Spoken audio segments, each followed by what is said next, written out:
എമ്പുരാന് മുന്നിൽ റെക്കോർഡുകൾ തകർന്നു വീഴുന്ന കാഴ്ചയാണ് ഇപ്പോൾ ബോക്സ് ഓഫീസിൽ നടക്കുന്നത്. മലയാള സിനിമയിലെ ഏറ്റവും വലിയ വിജയത്തിലേക്ക് കുതിക്കുകയാണ് എമ്പുരാൻ. ഇപ്പോഴിതാ ആരാധകർ ഏറ്റവും കാത്തിരുന്ന ചിത്രത്തിലെ ജംഗിൾ ഫൈറ്റിന്റെ വീഡിയോ സോങ് അണിയർ പ്രവർത്തകർ പുറത്തുവിട്ടു. ലൂസിഫറിലെ കടവുളെ പോലെ എന്ന പാട്ടിന്റെ പുതിയ വേർഷനാണ് ഈ ഫൈറ്റിൽ വരുന്നത്.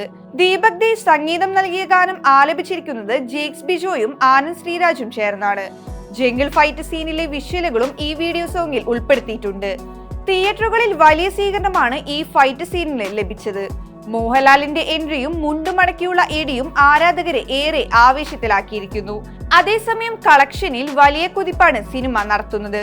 മലയാളത്തിൽ ആദ്യമായി 250 കോടി കളക്ഷൻ നേടുന്ന ചിത്രമായി എമ്പുരാൻ മാറി. റിലീസ് ചെയ്ത് 11 ദിവസം കൊണ്ടാണ് ചിത്രം ഈ നേട്ടം സ്വന്തമാക്കിയിരിക്കുന്നത്. എമ്പുരാൻ കേരളത്തിൽ നിന്ന് 80 കോടി മറികടന്നിരിക്കുന്നു എന്നാണ് പുറത്തുവരുന്ന അപ്ഡേറ്റ്.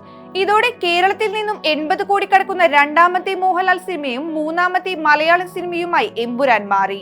2018 പുലിമുരുകൻ എന്നിവയാണ് ഇനി എമ്പുരാന് മുന്നിലുള്ള സിനിമകൾ. 89.20 നേടിയ 2018 ഒന്നാം സ്ഥാനത്ത് തുടരുമ്പോൾ 85.10 കോടിയുമായി പുലിമുരുകനാണ് രണ്ടാം സ്ഥാനത്ത്.